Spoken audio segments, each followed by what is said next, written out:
В больничной палате стало очень тихо, как будто кто-то нажал кнопку отключения звука.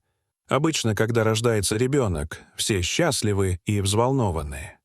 Но на этот раз все было по-другому. Доктор Элизабет держала на руках крошечную девочку. У нее были вьющиеся волосы, которые на голове казались маленькими облачками. Ее вид был милым, но ее родителям так не показалось. Родители малыша, Эмилия и Алекс, смотрели друг на друга большими встревоженными глазами. Их лица были сморщены, как будто они только что съели что-то очень кислое. «С нашим малышом все в порядке?» — спросила Эмилия дрожащим голосом. Доктор Элизабет старалась говорить дружелюбно, но тоже немного нервничала.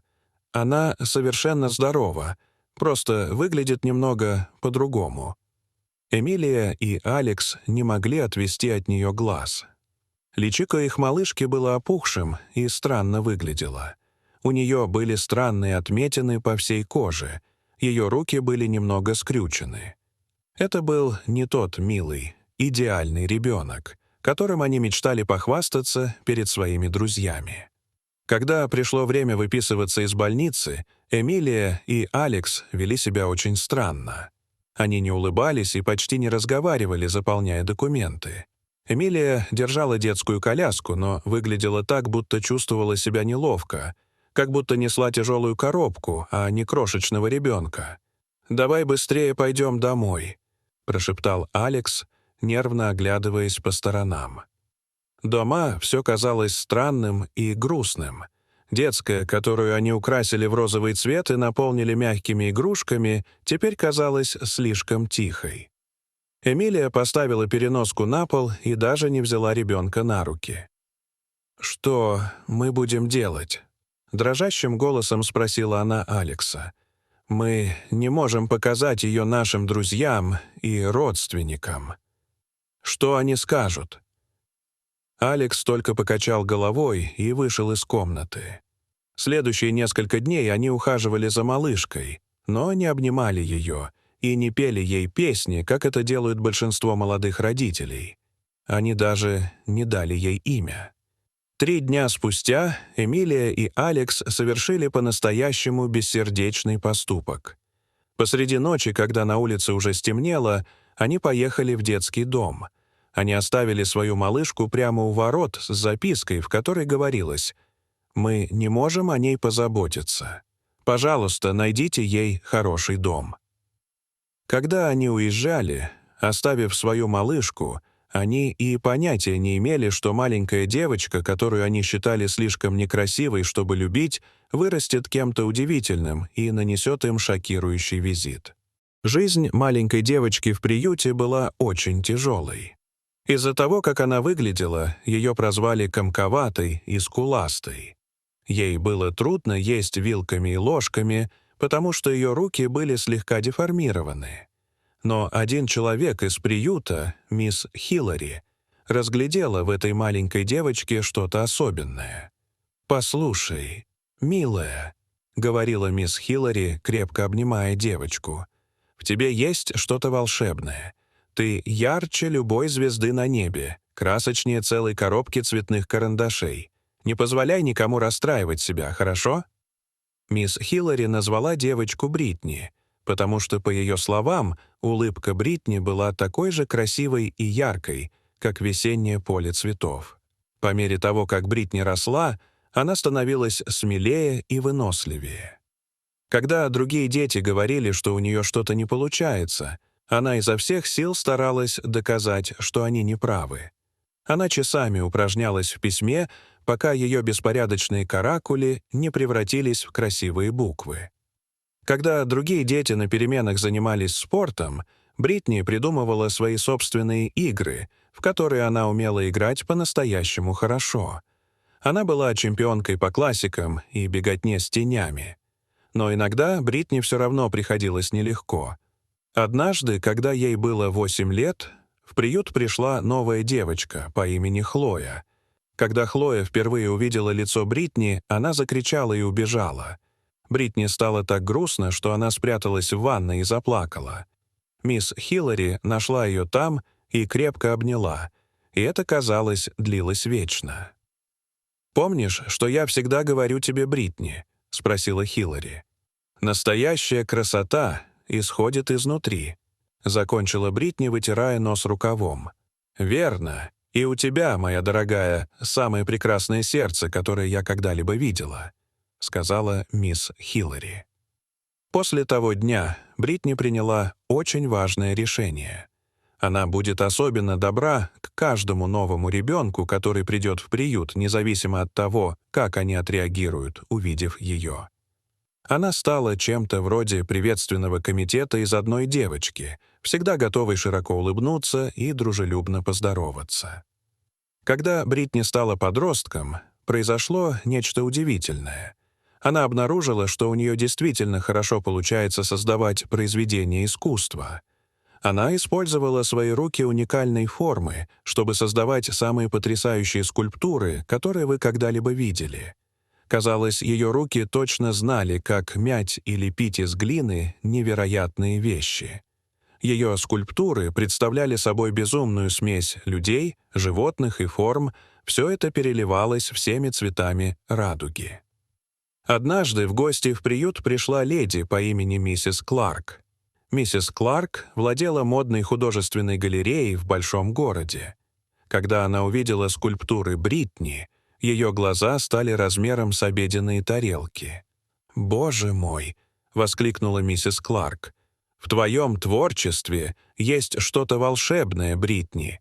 Ты словно показываешь всем, как прекрасно и удивительно быть непохожей на других». Миссис Кларк предложила организовать выставку в своей галерее в городе. Новость распространилась по приюту, и мисс Хиллари помогала Бритни готовиться. В течение нескольких недель, предшествовавших показу, Бритни усердно работала над новыми работами и совершенствовала существующие. Первая художественная выставка «Бритни разная, это прекрасно» имела успех. В галерее были представлены ее красочные скульптуры, каждая из которых рассказывала уникальную историю. Выставку посетили искусствоведы, местные жители и даже пара знаменитостей. Бритни стояла рядом со своими творениями, волнуясь и гордясь ими. На протяжении всего вечера Бритни рассказывала заинтересованным посетителям о своих вдохновениях и методах работы. Она рассказала о том, как изменилась в детстве и как она выражала эти чувства с помощью искусства. Многие были тронуты ее историей и посланиями, содержащимися в ее скульптурах. В конце вечера к Бритни подошла высокая дама с фиолетовыми волосами. «Привет, Бритни, я Жасмин», — сказала девушка с улыбкой. «Я работаю в модельной компании. Нам нравятся модели, которые выглядят не так, как все остальные. Мы, как и ты, считаем, что отличаться от других — это прекрасно. Я думаю, ты идеально нам подходишь».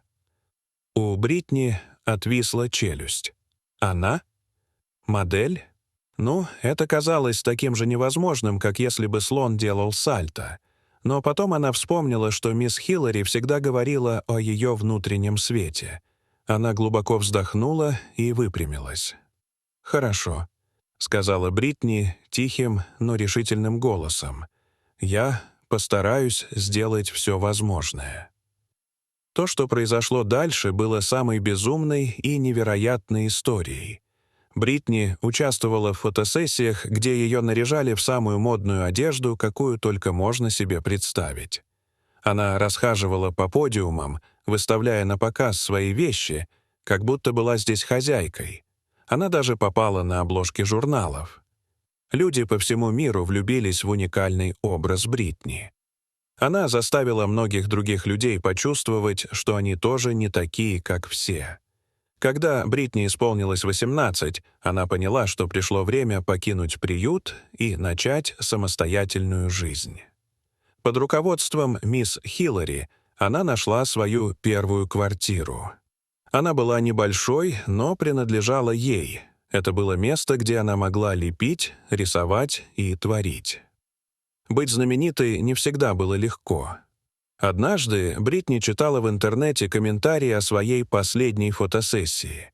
Большинство из них были милыми, но потом она увидела комментарий, который был для нее как удар под дых. Там говорилось: «Кто откажется от ребенка? Только ужасные люди так поступают». Этот комментарий подействовал на Бритни как удар холодной воды. Она знала, что ее оставили в сиротском приюте, но, увидев это в интернете, опечалилась и немного разозлилась. Бритни решила, что пришло время раскрыть тайну своего прошлого. Она собиралась узнать правду о своих биологических родителях, несмотря ни на что. С помощью мисс Хиллари она наняла частного детектива по имени Джон Стоун, бывшего полицейского детектива, известного своим упорством в раскрытии нераскрытых дел. Джон начал с изучения записей в приюте, сосредоточив внимание на записке, оставленной с малышкой. Он провел анализ почерка и проверил, не сохранились ли отпечатки пальцев. К сожалению, эти первоначальные версии не подтвердились. Затем Джон расширил поиск. Он просмотрел больничные записи, относящиеся примерно к дате рождения Бритни, в поисках любых родов, которые соответствовали бы ее описанию. Этот процесс был утомительным и включал в себя бесчисленные телефонные звонки и визиты в различные больницы в округе. Прорыв произошел, когда Джон обнаружил свидетельство о рождении девочки, которая родилась в то время, когда Бритни находилась в детском доме. Имена родителей были указаны как Эмилия и Алекс Томпсоны. Копнув глубже, Джон обнаружил, что вскоре после этого Томпсоны уехали из этого района. Бритни родилась и была брошена.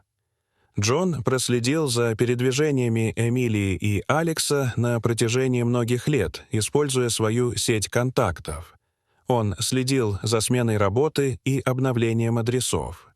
После нескольких недель кропотливой работы он, наконец, выяснил их текущее местоположение в пригородном районе, всего в 2 городах от детского дома. Дрожащими руками Бритни держала папку, содержащую всю собранную Джоном информацию о людях, которые могли быть ее родителями. Но благодаря поддержке мисс Хиллари и собственной смелости Бритни поняла, что пришло время взглянуть в лицо своему прошлому и, возможно, изменить свое будущее.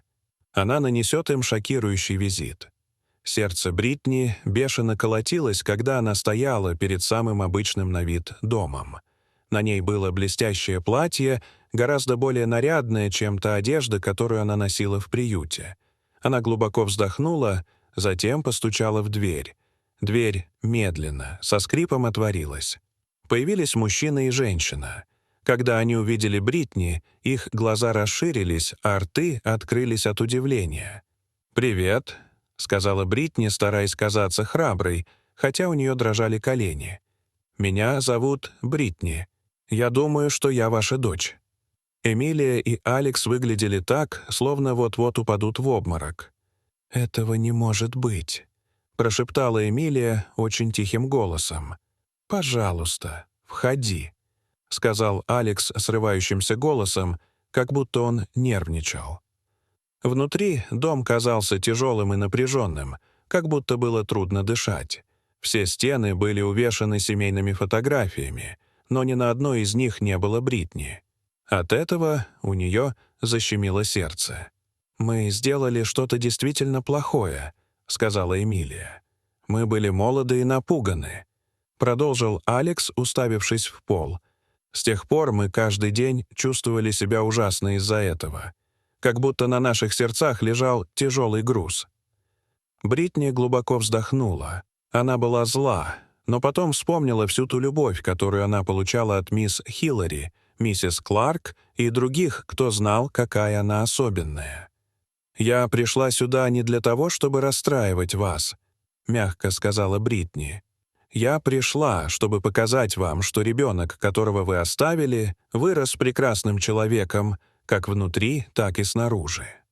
Она достала свой телефон и показала им фотографии, обложки журналов, на которых она выглядела как королева, приглашения на модные художественные выставки и все те замечательные вещи, которые она сделала, чтобы помочь сиротам по всему миру. Это было похоже на слайд-шоу из ее лучших моментов. Эмилия и Алекс не могли вымолвить ни слова.